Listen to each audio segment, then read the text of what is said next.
ఇప్పుడే country delight app ని download చేసుకోండి. Download the country delight app now. Hi, welcome to Suman TV. Will start the interview with Bunny mother Kalpalatha గారు, Pushpamma and Parvathamma గారితో చిన్న chit chat. Hi అమ్మా. Hi, నమస్తే రోహన్. నమస్తే, ఎలా ఉన్నారు? నేను బాగున్నాను, మీరు ఎలా ఉన్నారు? సూపర్. ఓకే. పుష్పలో బన్నీ మదర్ గా కుమ్మేశారు. చాలా అంటే చాలా ఎమోషనల్ బాండింగ్ ఇద్దరి మధ్య. బన్నీ కూడా అలాంటి ఎమోషనల్ క్యారెక్టర్ మదర్ తో చేయటం ఫస్ట్ టైం అనిపించింది, అంత న్యాచురల్ గా. ఫస్ట్ ఆఫ్ ఆల్ మీరు బాహుబలి చేశారు, తర్వాత పుష్ప, రెండు కూడా పాన్ ఇండియా మూవీస్ అన్నమాట. అదృష్టం. ఏంటి పాన్ ఇండియా మూవీస్ సెలెక్ట్ చేసుకుంటున్నారా, లేకపోతే అవే వస్తున్నాయా? అవే వస్తున్నాయండి, నేనేం సెలెక్ట్ చేసుకోలేదు. నాకు అదృష్టం అనుకుంటాది. ఓకే, అంతే. మన తెలుగులో మేబీ ఈ రెండు మూవీస్ అనుకుంటా కదా, కేజీఎఫ్ ఒకటి, కేజీఎఫ్. దాంట్లో ఇన్ని చేయగలిగానంటే గాడ్ గిఫ్ట్. రెండు రావడం కూడా అలా. ఓకే, చాలా తక్కువ మందికి వస్తుంది ఇలాంటి అవకాశం. మీరేమో చూస్తే సినిమాలో చాలా పెద్ద వెళ్ళాగా బన్నీ మదర్ గా ఉన్నారు, బయట చూస్తేనేమో ఏదో స్కూల్కి వెళ్ళే అమ్మాయి లాగా, కాలేజ్కి వెళ్ళే టీచర్ లాగా. బన్నీ సార్ చాలా చెప్పారు. యాక్చువల్గా ఈ మాట చాలా కామెడీ చేసేవాళ్ళు అనమాట దీని గురించి. మామూలుగా ఎందుకో మరి సార్కి ఎందుకు డౌట్ వచ్చిందో తెలియదు. ఓకే, ఏమని కామెడీ చేసేవాళ్ళు? ఫస్ట్ మామూలుగా షూటింగ్ చేసాం కొన్ని రోజులు, తర్వాతకి మరి సార్కి ఎందుకు డౌట్ వచ్చిందో మమ్మల్ని అడిగారు, మీ ఏజ్ ఎంత అని అడిగారు. అంటే సార్ అంటే అదేనమ్మా మీ ఏజ్ ఎంత అని అడిగారు. నాకు తెలియదు, మామూలుగా 42 సార్ అన్నాను. 42నా అన్నారు. అవును సార్ అన్నా. 42నా అన్నారు. అవును సార్ అన్నా. ఎప్పుడు డేట్ ఆఫ్ బర్త్ అన్నారు. 79 సార్ అన్నాను. అంటే అవునా, ఓకే, మీకు ఎంతమంది పిల్లలు అడిగారు. ఇద్దరు సార్, ఇద్దరు యుఎస్లో ఉన్నారా? అవును సార్ అంటే ఎమ్మటే సుకుమార్ సార్ తర్వాత, డార్లింగ్ మీకు విషయం చెప్పనా, మా అమ్మకి నాకు 2 సంవత్సరాల డిఫరెన్స్. మా అమ్మకి నాకు 2 సంవత్సరాల డిఫరెన్స్. చాలా ఇదే అయిపోయారు సార్ అసలు ఆ విషయం మీద. ఓకే, బాగా కనెక్ట్ అయిపోయారు. చాలా మంచి వ్యక్తి, చాలా మంచి వ్యక్తి. బట్ మీకు కొడుకులు లేని లోటు ఈ సినిమాతో తీరిందా? అసలు బయట నేను విన్నాను, చాలా మంది అన్నారంట, దేవుడు ఇచ్చిన కొడుకు నాకు బన్నీ, ఇద్దరు కూతుర్లే అని చెప్పేసి. ఎమోషనల్ ప్రామిస్ గా నాకు ఇప్పుడు జరిగిన ఇంటర్వ్యూస్ లో కూడా ఇదే చెప్పాను, మళ్ళీ చెప్తున్నాను, ఎప్పుడైనా ఇదే మాట చెప్తాను. అబ్బాయిలు అంటే ఓకే, నాకు అబ్బాయిలే కావాలి, అమ్మాయిలే కావాలి. మా అత్తయ్య వాళ్ళకి కానీ, లేకపోతే మా అమ్మ సైడ్ కానీ, లేకపోతే నాకు కానీ, మా హస్బెండ్కి కానీ ఎప్పుడు కూడా అబ్బాయిలు కావాలి లేరు అనే ఆలోచన ఎప్పుడు లేదు మాకు. అసలు నా 2 పిల్లలే అబ్బాయిల కంటే ఎక్కువ నాకు మామూలుగా. కానీ అబ్బాయిలు అనేది ఒక ఒక ఒక లెవెల్ అని నాకు ఈ సినిమాలో నా కొడుకు నన్ను చూసే విధానాన్ని బట్టి, అబ్బాయిలు ఉంటే ఇంత సెక్యూరా ఇంటికి అనిపించింది.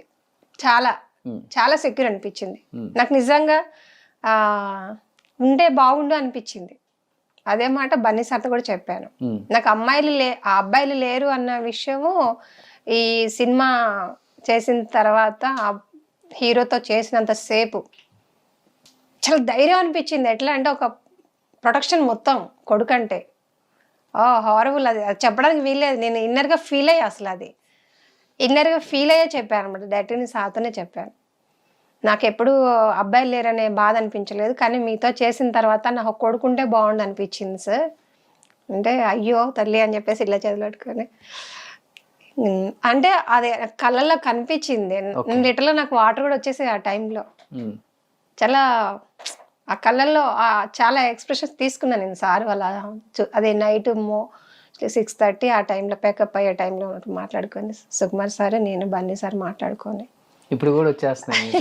నాకు అసలు నిజంగా ఏమో ఈ జన్మలో ఇదే రాసి పెట్టాడేమో దేవుడు, నాకు తెలియదు. కానీ ఉంటే నా ఆడపిల్లలకి సపోర్ట్ ఉండేది, మగపిల్లాడంటే నాకు కూడా ఒక ధైర్యం ఉండేది. ఎవరేది మాట్లాడినా కొడుకు మాట్లాడేది విధానం వేరు కదా. సో బన్నీతో అలవాటు తీరిపోయింది సినిమాలో. కడుపులో పుట్టకపోయినా చాలా మంచి. నాకు మగపిల్లల ప్రేమ అంత బాగుంటుందా అన్న విషయం మేబీ అనిపించింది. పర్లే, నాకు ఆడపిల్లలు కూడా కొడుకుల కంటే ఎక్కువ, కానీ అంత మగపిల్లలకు ఉన్నంత బయటికి వెళ్ళేటప్పుడు కూడా మగపిల్లలు ధైర్యంగా వెళ్ళగలుగుతారు కానీ ఆడపిల్లలు వెళ్ళలేరు కదా. అంటే ఆడపిల్లలు నేను తక్కువ చేయట్లే, కానీ మగపిల్లలకి వెళ్ళినంత ధైర్యంగా ఆడపిల్లలు వెళ్ళలేకపోతున్నారు కదా. అదే కొడుకుతో పక్కన వెళ్తే ఎంత దూరమైన జర్నీ చేయొచ్చు. ఆడపిల్లలతో వెళ్ళాలంటే నేను వాళ్ళకి సెక్యూరిటీ ఉండాలి కదా. అవును, అది ఈ సినిమాలో మీ ఇద్దరు చూపించింది అదే కదా, పార్వతమ్మ అండ్ పుష్పరాజ్. అవును అవును. ఇద్దరి మధ్య బాండింగ్ చాలా బాగా కనెక్ట్ అయిపోయింది. రియల్ మదర్ సన్ లాగా అనిపించారు ఇద్దరు. దీని గురించి ఏమన్నా ప్రాక్టీస్ చేశారా బిఫోర్ షూటింగ్ కానీ ఆఫ్ స్క్రీన్ ఏదన్నా దీని గురించి ప్రాక్టీస్ చేయటం, ఎమోషనల్ బాండింగ్ అవడానికి ఇద్దరు మధ్య? మేమేమి ప్రాక్టీస్ చేయలేదు యాక్చువల్గా. ఏమో మేమిద్దరం ఎంత బాగా చేసినా సరే దీనికి అందరి కష్టం ఉందండి. అందరి కష్టంతోనే సినిమా ఇంత అవుట్పుట్ వచ్చింది. ఒకళ్ళు నేనే చేశాను, బన్నీ సారే చేశారు కదా. బన్నీ సార్ని అంత బాగా సార్ చేశారు, చేసింది కూడా చూపించారు. కెమెరా డిపార్ట్మెంట్ కానీ మన డైరెక్షన్ డిపార్ట్మెంట్లో ఏడీస్ కూడా వాళ్ళు ఎంతో కష్టపడండి మాకు లాంగ్వేజ్ గురించి. మోహన్ సార్ అయితే ఏంటి ఏడీలో, మన ప్రవీణ్ గారు అయితే, వెంకట్ గారు అయితే ఏంటి, ఇంకో సార్ ఉన్నారు, వాళ్ళందరూ కూడా చాలా కంటిన్యూటీస్ కానీ కెమెరా డిపార్ట్మెంట్స్లో సార్లు కానీ ప్రతి ఒక్కళ్ళు మేము ఎంత కష్టమో మా కష్టంతో వాళ్ళు అంతే కష్టపడ్డారు. అందరం కలిస్తేనే అవుట్పుట్ మీకు అంత బాగా చూపించగలిగారు. దీంట్లో ఏ ఒక్కళ్ళని తీసేయడానికి వెళ్ళలేదు. ఏమైనా ప్రొడక్షన్ వాళ్ళు కూడా మాకు టైంకి కొంచెం తీసుకొచ్చి ఇవ్వగలిగితేనే మేము అక్కడ కూర్చొని చేయగలిగాము. ఎవ్రీథింగ్ ప్రతి ఒక్కళ్ళ వర్క్ బట్టి ఇది ఇంత చేసింది ప్రేక్షకులు అంతా ఆదరించారు కాబట్టి, ముందు వాళ్ళు దేవుళ్ళు, ప్రేక్షకుల దేవుళ్ళు మా దృష్టిలో, వాళ్ళు ఆదరించారు కాబట్టే మేము ఈరోజు ఇలా ఉన్నాం.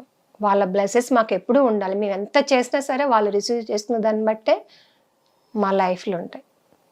ఎస్పెషల్లీ బన్నీ మీ కాళ్ళు నొక్కే సీన్ ఒకటి ఉంటుంది. అమ్మో, అసలు మీరు ఒక పెద్ద స్టార్తో ఇన్ని సీన్లు ఇంత పెద్ద కాంబినేషన్ చేయడం ఫస్ట్ టైం నాకు తెలిసి. అవును సార్. అండ్ దట్ టు ఆయన అప్పటికి పెద్ద స్టార్. అవును సార్. కానీ ఆ సీన్ చేసేటప్పుడు ఎలా మీరు ఆయన కోఆపరేట్ చేశారా, లేకపోతే ఆయన ఏం కాదమ్మా మీరు దీన్ని పెద్దగా పట్టించుకోవద్దు, ఇది ఒక సీన్లో భాగమే, మీరు ఫీల్ అవ్వద్దు అని ఇద్దరిలో ఎలా జరిగింది ఇది అసలుకి? ఈ సీన్ గురించి అసలుకి మెయిన్ అది హాస్పిటల్ సీన్స్. అది ఆ షార్ట్ ఎప్పుడు జరిగింది, ఇది సీన్ సపరేట్గా జరిగింది. ఇక్కడ హైదరాబాద్లో జరిగింది, అదేమో కేరళలో ఆ సరౌండింగ్లో జరిగింది. సారు అల్లు అర్జున్ సారు ఇట్లా కాలు ఇలా పట్టుకుంటేనే నాకు అసలు ఒక ఇదే వచ్చేసింది అనమాట. అంటే ఒక రకమైన భయం వచ్చేసింది ఫస్ట్. అంత పెద్ద ఆర్టిస్ట్ ఎంత యాక్టింగ్ అయితే మాత్రానికి అలా పట్టుకోవడం అంటే మై గాడ్ అనుకున్నా నేను. 2 కాళ్ళు దగ్గరికి అనుకున్నాను ఆ షాట్లో. అసలు భయం వేసింది అలా పట్టుకోండి. కానీ కెమెరా నా బ్యాక్ సైడ్ ఉండి ఫ్రంట్ నేను చెప్పేటప్పుడు సుకుమార్ సార్ అంటారు, నువ్వు ఎక్కువ ఎమోషనల్ అవ్వద్దు, నాకు క్లోజుల్లో ఎమోషన్ దొరకాలంటారు. కానీ నేను ఎమోషనల్ అవ్వకపోతే ఆపోజిట్ బన్నీ సార్కి ప్రాబ్లం అవుతుందేమో. ఎంత చేసినా ఆపోజిట్ వాళ్ళు రియాక్షన్ బట్టే మన యాక్షన్ వస్తుంది కదా. నేను చేసేదాన్ని కంటిన్యూగా. దానికి సార్ చాలా హ్యాపీగా అసలు ఏంటమ్మా అని కొన్ని చిన్నవి అండి చాలా ఆనందాన్ని ఇస్తాయి. కోట్లలో కూడా మనం కొనలేని కొన్ని మాటలు చాలా ఆనందాన్ని ఇస్తాయి. ఓకే, చాలా బాగా అనిపించింది. ఎన్ని టేకులు పట్టింది ఆ కాలు వచ్చే సీన్? అది ఒక్కటే, ఓన్లీ కాలు పట్టదని కాదు, అటు ఇటు మొత్తం అడిగితే ఒక 15 to 20 టైమ్స్ చేశారు, అన్ని యాంగిల్స్లో కలిపి. ఆ వాసన చెప్పాలంటే ఆ స్లాంగ్ ఒకటి కదా, చిత్తూరు స్లాంగ్, అది మనం ఎప్పుడు మాట్లాడింది కూడా కాదు కదా. అది నేర్చుకోవాల్సి వచ్చింది. సార్ ఫస్ట్ అదే చెప్పారు, నువ్వు స్లాంగ్ ప్రాక్టీస్ చేయమ్మా, నువ్వు స్లాంగ్ కావాలి నాకు, ఇంకా చాలా చాలా ఉన్నాయి దీంట్లో. సార్ చెయ్యంగానే సార్ దగ్గరికి పోతా, సార్ ఎలా వచ్చిందమ్మా వచ్చింది, నువ్వు స్లాంగ్ పట్టుకోవాలి గట్టిగా, ఎక్స్ప్రెషన్ ఇంపార్టెంట్, స్లాంగ్ ఇంపార్టెంట్ మనకి. సార్ నేను నేర్చుకుంటాను సార్. నేను స్టార్టింగ్ కేరళ వెళ్ళినప్పుడు ముందు రోజు నుంచి జశ్వంత్ నాకు అబ్బాయి ఉన్నాడు. ఆ అబ్బాయి చిత్తూరు అబ్బాయి, అటు సైడ్ అబ్బాయి. కొంచెం నాతో అదే లాంగ్వేజ్ మాట్లాడా, నాకు అదే లాంగ్వేజ్ మాట్లాడవా, ఎక్కడెక్కడ ఎక్కువ యూజ్ చేసే వర్డ్స్ ఉంటాయి, ప్రతి దాంట్లో కూడా ఒక కామన్గా కొన్ని వర్డ్స్ ఉంటాయి, నాకు అవి చెప్పావా జశ్వంత్. ఆ అబ్బాయి ప్రాణం తీసే ఆ ఒక పేపరే రాసిచ్చిండు, ఇవి ఉంటాయి అని చెప్పేసి తట్టుకోలేక రూమ్లోకి వచ్చి, అక్క మీరు చదివేసుకో అని చెప్పేసి. ఓకే, సో కంప్లీట్గా అందరు యాక్టర్స్ అందరు కూడా డీగ్లామరస్గా కనపడ్డారు. టీ గ్లామరస్ పక్కన పెడితే పడ్డ కష్టం చూస్తుంటే అనిపిస్తుంది అసలుకి ఏంటి ఇంత పెద్ద స్టార్స్ ఏంటి ఈ కష్టపడటం ఏంటి, టీ గ్లామరస్ ఇవన్నీ పక్కన పెట్టేస్తే ఇంత కష్టపడుతున్నారు ఆ అడవుల్లో ఎక్కటం దిగటం చెయ్యటం. అసలు అక్కడ మేము ఆ టైంలో అక్కడే ఉన్నాం, ఏదో సంక్రాంతి టైంకి వచ్చాము మేము అక్కడికి. రూట్ సపరేట్గా వేయాలి, 100 వెహికల్స్ వెళ్ళాలి, కొంత దూరం నడుచుకుంటూ వెళ్ళాలి, మళ్ళీ రిటర్న్ రావాలన్నా కానీ లేట్ అవుతుంది. ఇవన్నీ ఉన్నాయి లోపల ఫారెస్ట్లో, అంత లైఫ్ రిస్క్ అనమాట ఫారెస్ట్లో చేయటం కూడా. బన్నీని ఫస్ట్ అలా చూడగానే ఏమనిపించింది సెట్లో ఉన్న అందరు యాక్టర్స్కి? అసలు బన్నీ సార్ని చూసిన తర్వాతే సినిమాలు ఇట్లా చేయాలా అనిపించింది, సినిమా అంటే ఇదా అనిపించింది. ప్రామిస్ చెప్తున్నాను. అంటే ఇప్పటిదాకా ఏదో ఆ సినిమా షూటింగ్కి వెళ్ళామా చేసామా వచ్చామా అన్నట్టుగా ఉంది. ఓకే, నేను ఎంతవరకు చేస్తాను, నేను ఎంత బాగా చేస్తానో నాకు తెలియదు, కానీ సినిమా అంటే రియల్గా ఫీల్ అయ్యి చేయాలి అని అనిపించింది ఈ సినిమాకి. నెక్స్ట్ బన్నీ సార్ డెడికేషన్ వేరండి, ఆసమ్ పర్సన్. అంటే నేను చాలామంది యాక్టర్స్తో చేశాను, కానీ ఇంత క్లోజ్గా ఉండి హీరోతో చేసింది లేదు. నేను మామూలు కొన్ని సినిమాలు చేశాను, కానీ పెద్ద హీరోతో చేయడం అనేది, ఒక పెద్ద హీరోకి ఒక ఇంపార్టెంట్, నాకు అసలు చేసేటప్పుడు కూడా ఇంత ఇంపార్టెంట్ అనే విషయం నాకు తెలియదు. నా క్యారెక్టర్ ఇంత ఇంపార్టెంట్ అనే విషయం నాకు తెలియదు.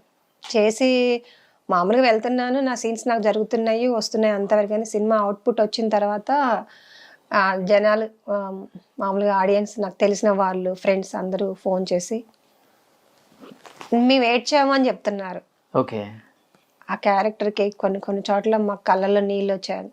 చాలా సంతోషం అనిపించింది. అంటే ఓకే, కనెక్ట్ అయ్యారు నా క్యారెక్టర్ కూడా. తెలుగు ఎంతసేపు మన తెలుగులో తక్కువ మంది ఉన్నారు కదా, మనకి దీన్ని మనోళ్ళు కూడా రిసీవ్ చేసుకున్నారు, ఒక హ్యాపీ. ఎలా అసలుకి అంటే చాలామంది యాక్టర్స్ ఉన్నారు తెలుగులో కూడా, ఎస్పెషల్లీ కల్పలత గారికి ఈ అవకాశం ఎలా వచ్చింది ఇంత పెద్ద సినిమాలో, ఇంత పెద్ద స్టార్తో, సుకుమార్ గారి డైరెక్షన్, ఎలా ఇది, హౌ ఇట్ ఈస్ పాసిబుల్? యాక్చువల్గా ఇది అలా నేను ఏమని చెప్పలేను సార్, ఎందుకంటే నిజమేంటంటే అసలు ఏమి లేదండి. ఆడిషన్ నాకు సీన్ పేపర్ ఒకరోజు ఫోన్ చేశారు, సీన్ పేపర్స్ పంపిస్తున్నామమ్మా ఆడిషన్కి రండి అని అన్నారు. ఒక 1 వీక్ అట్లా టైం ఇచ్చారు. ఒక 3-4 రోజుల నుంచి ఎప్పుడైనా పిలుస్తామన్నారు. సరే అని చెప్పేసి అది రఫ్ పేపర్ పంపించారు, డైలాగ్ పేపరు. ప్రిపేర్ అయ్యాను. ప్రిపేర్ అయిన తర్వాత వెళ్ళాను, రమ్మని చెప్పారు, వెళ్ళాను. వెళ్ళిన తర్వాత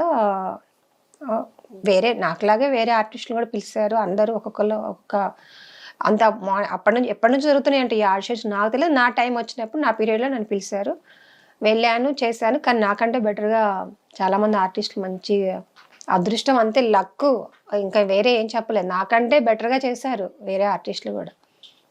మరి డైరెక్టర్ అంటే ఒక ఐడియా ఉంటుంది కదా, అంటే వాళ్ళ క్యారెక్టరైజేషన్కి నేను కలర్ తక్కువ అని తీసుకున్నారేమో నాకు తెలియదు. మేబీ మేకప్ వేసే పని లేదని తీసుకున్నా.